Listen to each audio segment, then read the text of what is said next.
नमस्कार दोस्तों। आज हम लोग बात करेंगे जापान ने 50 साल बाद अपने घातक हथियार बेचने में बड़ा बदलाव किया है। यानी कि जापान पहले घातक हथियार दूसरे देशों को नहीं बेचता था और ये कहानी सेकेंड वर्ल्ड वार से स्टार्ट होता है।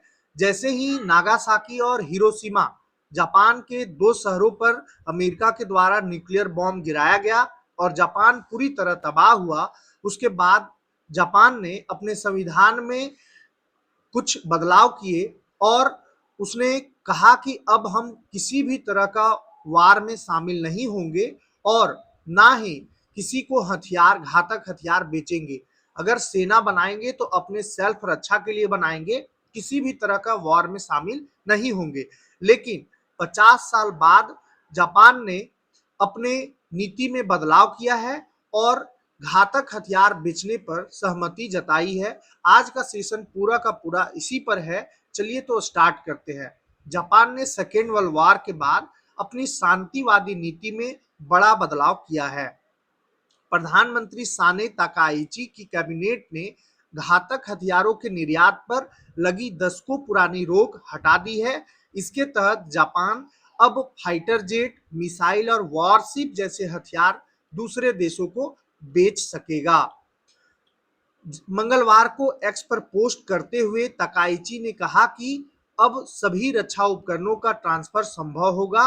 उन्होंने कहा कि हथियार सिर्फ उन देशों को दिया जाएगा जो यूएन के चार्टर्ड यानी कि यूएन के संविधान को मानता हो और फॉलो करता हो। जापान के रक्षा मंत्रालय ने बताया कि कई देश जापानी हथियार खरीदने में दिलचस्पी दिखा रहे हैं। हाल ही में जापान और ऑस्ट्रेलिया के बीच $7 अरब का समझौता हुआ है। इसके तहत मित्सुबिशी हेवी इंडस्ट्री ऑस्ट्रेलियाई नौसेना के लिए 11 में से 3 वॉरशिप बनाएगी।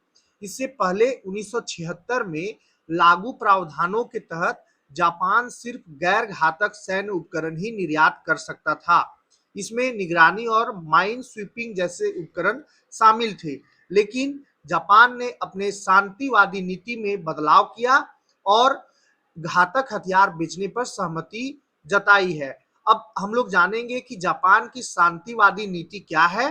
तो सेकेंड वर्ल्ड वार और हिरोशिमा नागासाकी पर परमाणु हमले के बाद जापान ने तय किया था कि वह युद्ध से दूर रहेगा। संविधान के आर्टिकल 9 में साफ लिखा गया है कि जापान युद्ध नहीं करेगा और सेना सिर्फ आत्मरक्षा तक सीमित रहेगी। इसी वजह से जापान ने सेल्फ डिफेंस फोर्स एसडीएफ बनाई थी। 1976 में जापान ने घातक हथियार के निर्यात पर लगभग पूरी तरह से रोक लगा दी थी, लेकिन 2014 में घातक हथियार को बेचने में थोड़ा सा ढील दी थी। 17 देश जापान के हथियार को खरीदने के लिए सहमति जताई है, जिसमें ऑस्ट्रेलिया, न्यूजीलैंड, फिलीपींस और इंडोनेशिया जैसे देश शामिल हैं। वहीं जापानी अखबार असाही के मुताबिक जापान उन देशों को हथियार नहीं बेचेगा जहां फिलहाल युद्ध चल रहा है। हालांकि विशेष परिस्थितियों में जैसे राष्ट्रीय सुरक्षा का मामला हो तो इसमें छूट दी जा सकती है। ऑस्ट्रेलिया और जापान के बीच में 11 वॉरशिप खरीदने पर डील हुई है, जिसमें ऑस्ट्रेलिया ने जापान से 11 वॉरशिप खरीदेगा। पहले 3 वॉरशिप डिलीवरी का कॉन्ट्रैक्ट साइन हुआ है, जो 2029 तक डिलीवरी कर दिया जाएगा। ये डील पूरा 58,000 करोड़ रुपए का है, जो $7 मिलियन में डील हुआ है। ऑस्ट्रेलिया और जापान के बीच में टेक्नोलॉजी ट्रांसफर और इंडस्ट्रियल सहयोग भी शामिल है।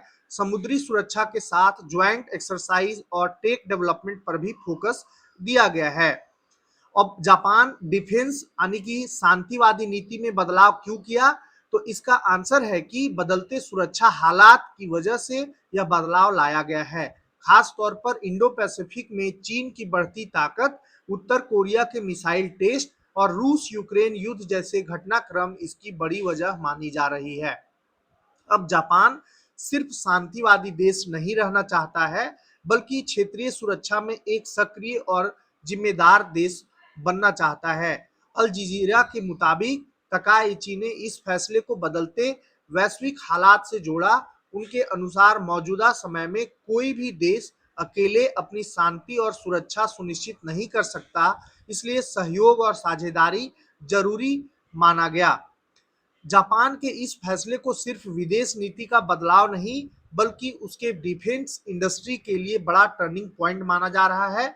दशकों तक हथियार निर्यात पर रोक होने की वजह से जापान की रक्षा कंपनियां घरेलू ऑर्डर तक सीमित थी, जिससे उनकी ग्रोथ धीमी रही।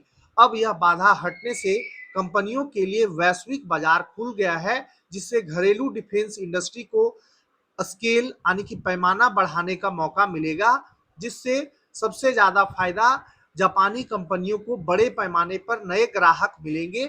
अभी तक अमेरिका, रूस और यूरोपीय देशों का हथियार बाजार में दबदबा था, लेकिन अब जापान भी इसमें एंट्री कर रहा है। रोजगार और इकोनॉमी पर भी इसका असर पड़ेगा। डिफेंस मैन्युफैक्चरिंग में नई नौकरियां बनेगी, सप्लाई चेन मजबूत होगी और छोटे छोटे सप्लायर भी इस इकोसिस्टम से जुड़ेंगे। इससे जापान की अर्थव्यवस्था को सपोर्ट मिलेगा। इस तरह से जापान ने अपने शांतिवादी नीति को शांतिवादी नीति में बदलाव किया है, और ये बदलाव का कारण चीन, उत्तर कोरिया जैसे देश का बढ़ता वर्चस्व और घातक हथियार का टेस्टिंग माना जा रहा है। इस तरह से जापान ने अपने शांतिवादी नीति को 50 साल बाद बदलाव में कन्वर्ट कर दिया है। धन्यवाद।